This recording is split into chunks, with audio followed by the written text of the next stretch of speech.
Every morning, before the sun clears the stone, a man opens the doors of a temple in Egypt exactly the way he always has. One particular morning, mid-motion, something in that ritual turned instead toward you. He is the closest thing this place still has to a seer, a man who reads the temple the way other men read faces. There's a kind of attention that doesn't belong to people. It belongs to rituals that notice things the person performing them never meant to see. And then he stopped. Not toward the sunrise, toward you. You know this feeling? Even if you've never had a name for it.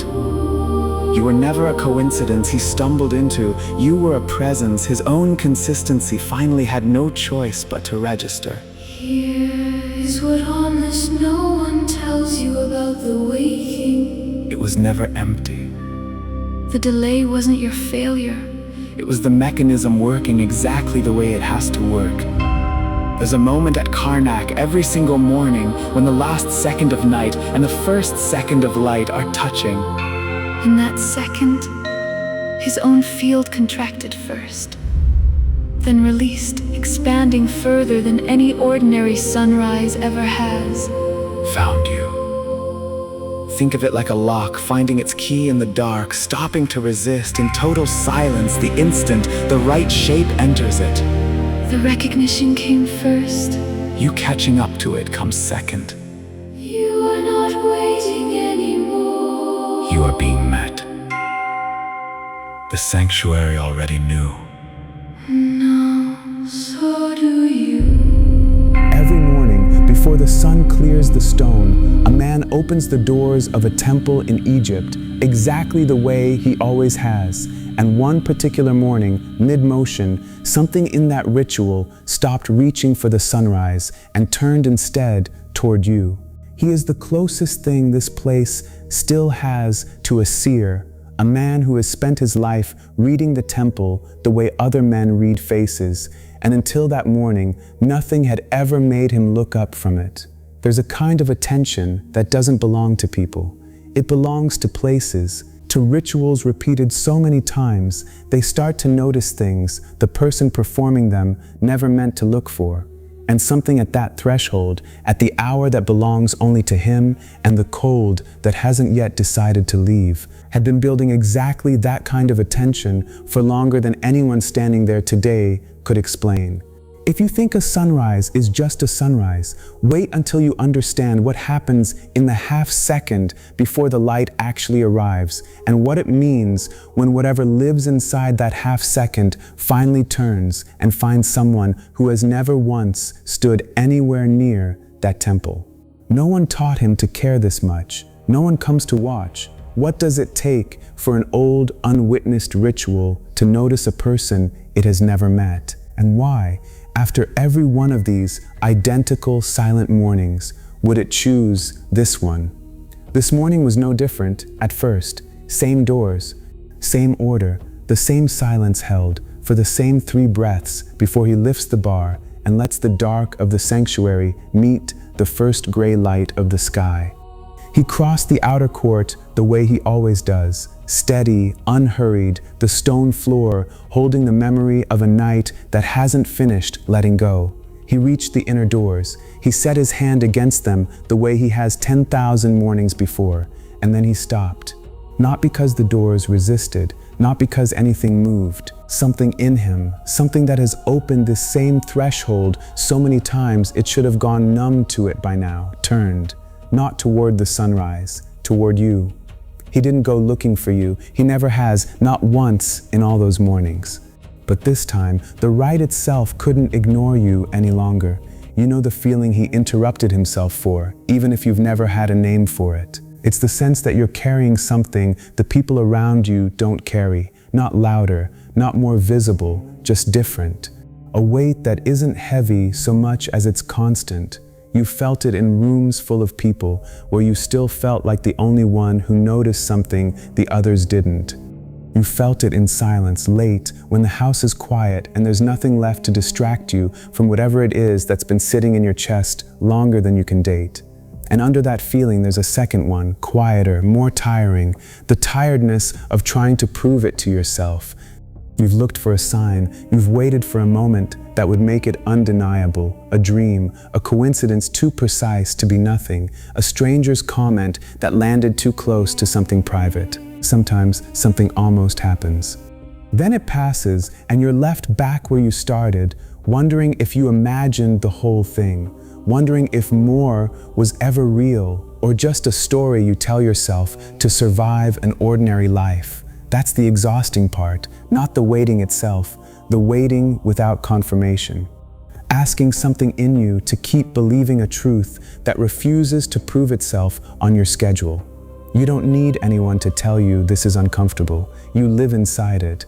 What you need is something you haven't had yet, a moment where the proof doesn't come from inside your own head, where it doesn't depend on you convincing yourself one more time, a moment where something outside of you, something that owes you nothing, that has no reason to lie to you, turns and confirms it instead. That's what happened at those doors in that half second before dawn.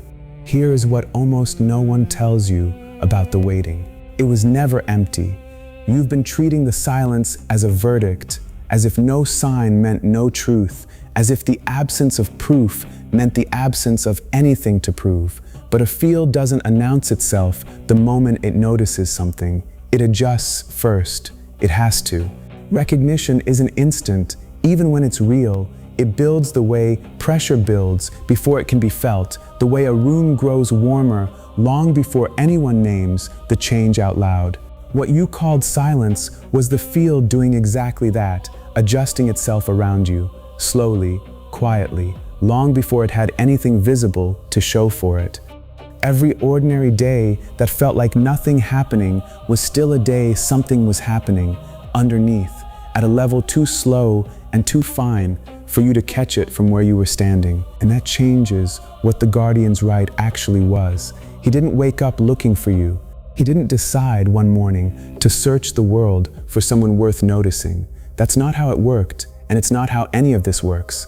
He simply kept doing the same thing every day with the same care, not asking for anything, not producing anything, just holding himself open like a channel with nothing left blocking it for longer than most people would find reasonable.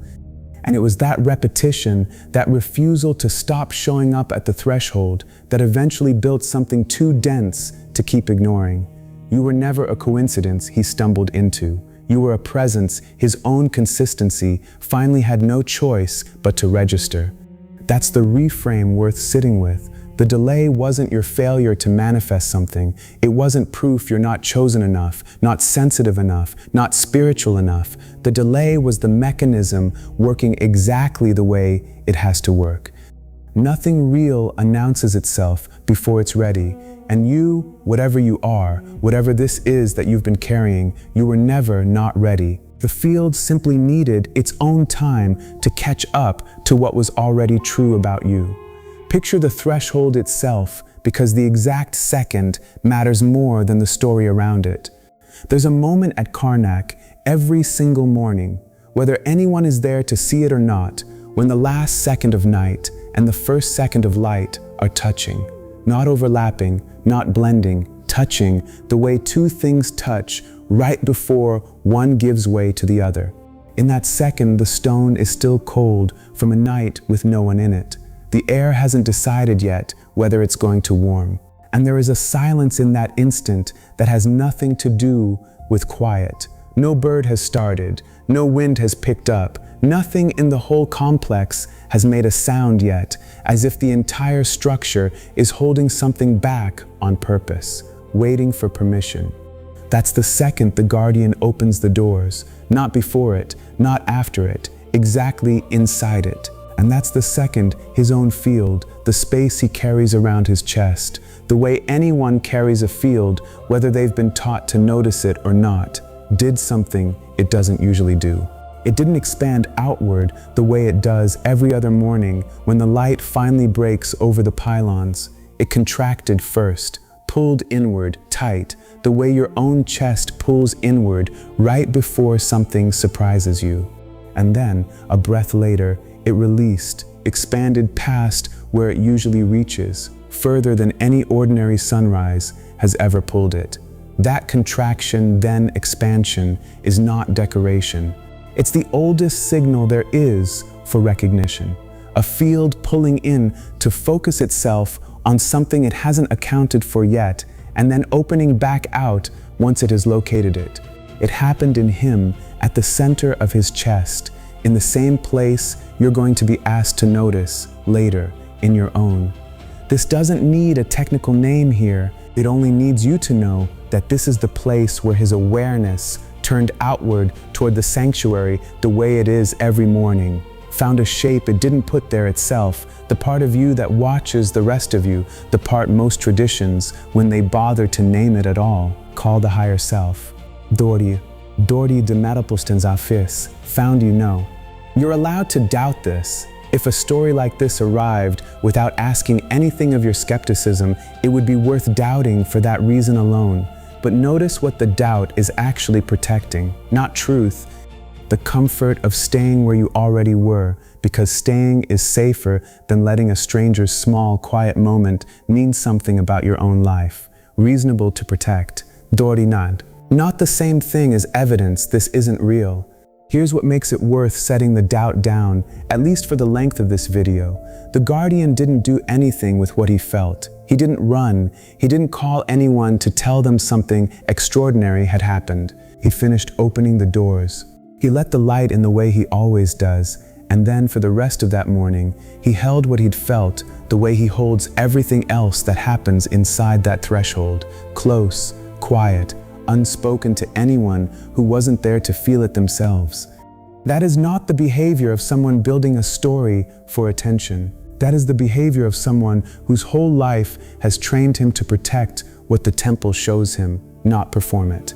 That's worth sitting with for a second. What was perceived that morning is being guarded, not exposed. Nobody is selling it. Nobody is broadcasting your name, your face, your details to a room full of strangers. Whatever field recognized you did what fields like that always do when something real passes through them. It closes back around the recognition to keep it safe, the same way your own chest would close protectively around anything you valued enough not to want the world handling carelessly. Think of it like a lock finding its key in the dark. The lock doesn't announce itself. It doesn't rattle or shine or make a show of the moment. It simply stops resisting in total silence the instant the right shape enters it, and everything about that moment stays inside the mechanism known only to the two things that were built somehow to fit each other. That's closer to what happened at those doors than any lightning strike movie version of being chosen. No thunder, no blinding vision, just a lock in the dark, quietly no longer resisting. Or think of it as two strings, tuned to the same note, standing across a room from each other. Pluck one, and the other starts to hum, not because anyone touched it, not because anything crossed the space between them that you could point to, but because that's what happens when two things are built to the same note and one of them finally gets struck. The Guardian's Rite, repeated every morning for longer than either of you would find reasonable, was the string that finally got struck hard enough, consistently enough, to make the string on your side start humming back. You didn't do anything to cause it. You simply were the note it was always going to find, eventually, once the striking went on long enough. That's what a delay like yours actually is. Not nothing happening, everything happening, underground, on its own schedule.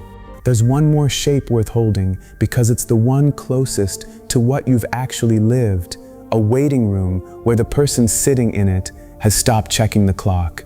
At first, every minute in a room like that feels measured, counted, resented. But at some point, if the wait goes on long enough, something shifts. The sitting stops being about the door at the end of the room and starts being its own strange, quiet state, almost peaceful, almost forgotten. That's closer to where you've been than you might want to admit, not begging for a sign anymore, not checking daily for proof, just still there, long after most people would have walked out. The Guardian's Rite works exactly the same way. He isn't at those doors every morning because he expects something today, specifically. He's there because showing up is the practice itself, whether or not anything ever meets him there.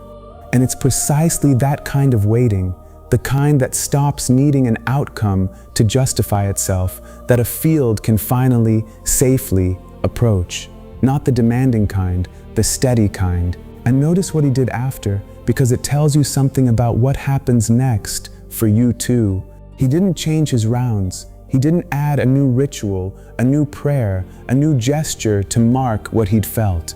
He finished the same walk through the same courts he always finishes, checked the same lamps, swept the same threshold clear of the night's dust, exactly as if nothing unusual had happened at all. That steadiness is not indifference. It's what recognition looks like once it stops needing to be dramatic, to be real. The extraordinary, once it's actually happened, doesn't need fireworks to prove itself afterward. It just needs to be quietly, permanently true. Go back to the threshold once more, because there's a piece of it that matters more the second time you hear it. That silence before the first sound of the day, the one where not even a bird has started, isn't empty the way silence usually means empty. It's closer to a held breath. Something in that gap is deciding, and what makes that gap the exact place where recognition became possible is that nothing else is competing with it. No noise to distract the field, no motion to pull its attention elsewhere. Just the last cold second of night, the first pull of warmth arriving at a shallow angle across old stone, and a single line of open attention with nowhere else to go. That is the closest thing here to a technical explanation, and it's worth being honest about what it does and doesn't claim. It isn't claiming the guardian read your mind. It isn't claiming he knows your name, your face, the shape of your life. What it's claiming is smaller and, if anything, more believable, that a field held open long enough, consistently enough, in a place stripped down to almost nothing else happening, will eventually register a presence that matches its own note, the way a quiet room eventually lets you hear a sound you'd never have noticed anywhere louder. And here's where your own solitude and his stop being two separate stories. You've had your own version of that threshold. You just didn't have stone pylons or a title to put on it. Yours might have been a hallway at 3 in the morning. Yours might have simply been the 10 seconds after everyone else in a room went back to their conversation and you stayed, for a moment, somewhere else entirely. Nobody around you noticed you'd opened a threshold of your own in that instant. That's the point. Thresholds like that were never going to be witnessed by the people standing closest to you. They only needed to be witnessed by whatever it is that's built to answer them. That's what makes his rite and your private, unnamed moments the same kind of event, even though neither of you has ever stood in the other's presence. Neither of you needed to. The field doesn't require proximity. It only requires that something real is offered consistently without an audience long enough for the answering field to catch up.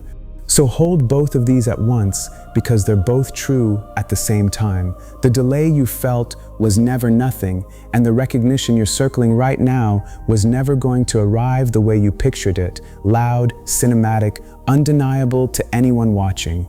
It arrived the way real things arrive, quietly, physically, in a place too easy to miss unless you already knew, somehow, to be looking there. You knew to be looking there. That's why you're still listening. So here's the part of this video that isn't only for listening. Wherever you are right now, bring one hand up to the center of your chest. It doesn't matter if you're sitting, walking, lying down, in a car, in a room full of other people who have no idea this is happening. Just the hand resting there, over the place the guardian's own field pulled inward and then opened at the threshold this morning.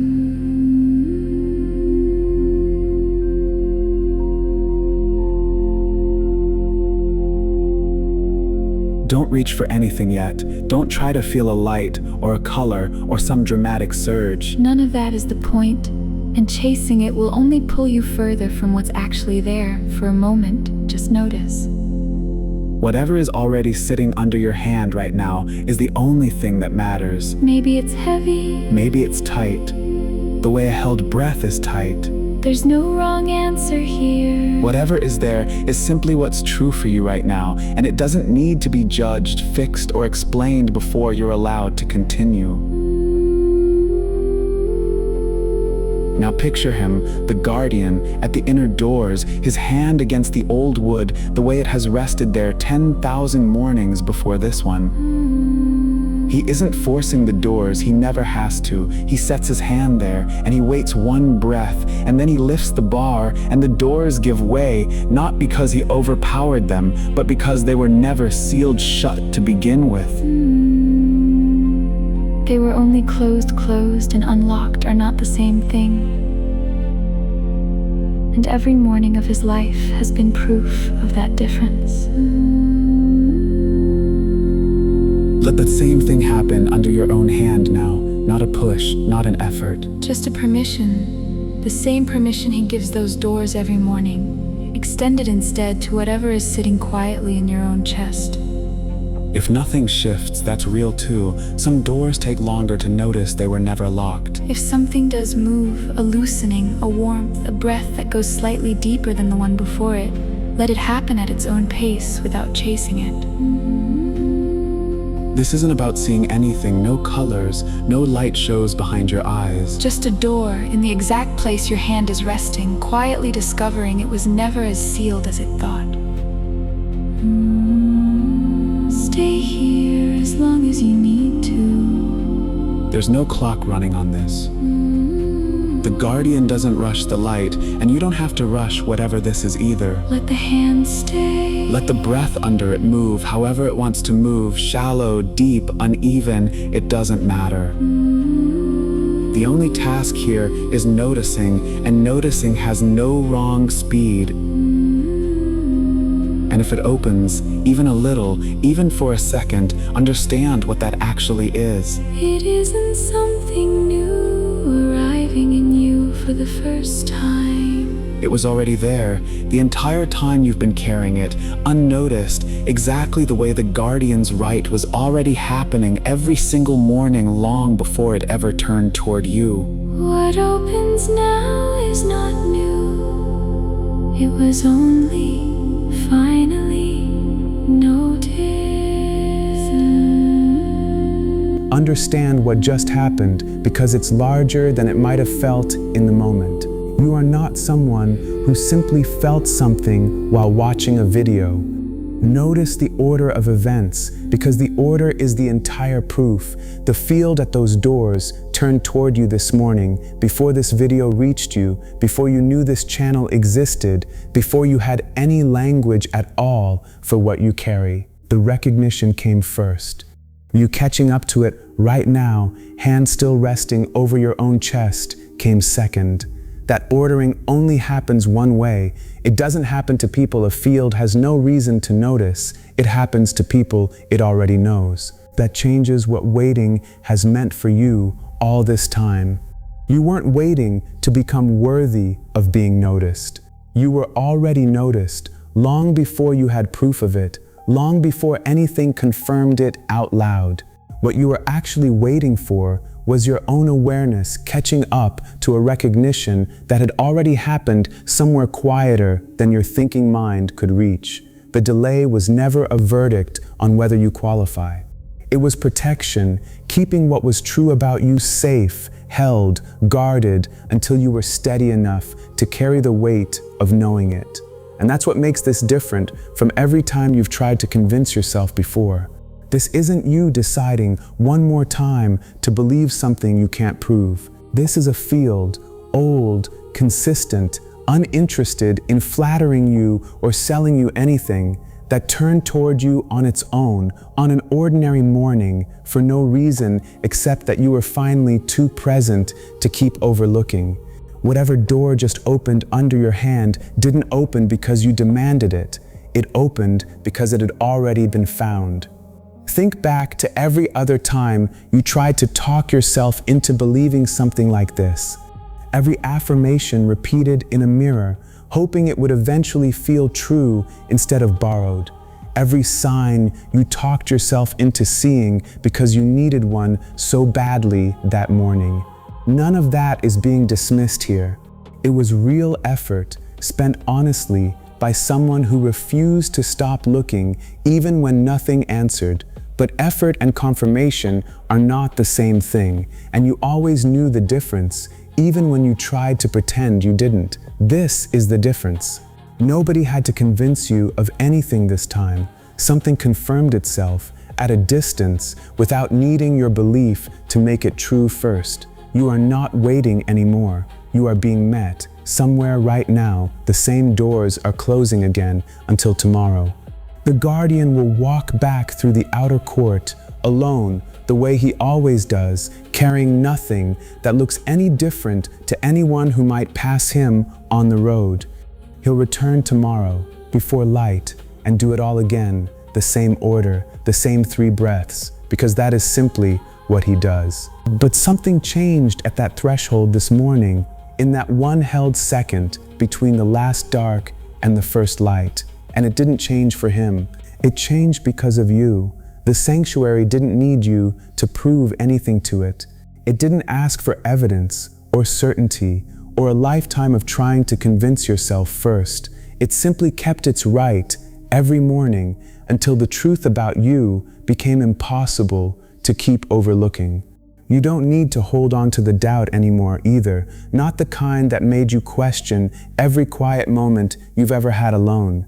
That doubt served you once. It kept you cautious. It kept you from handing your certainty to just anything that claimed to see you. It's done its job.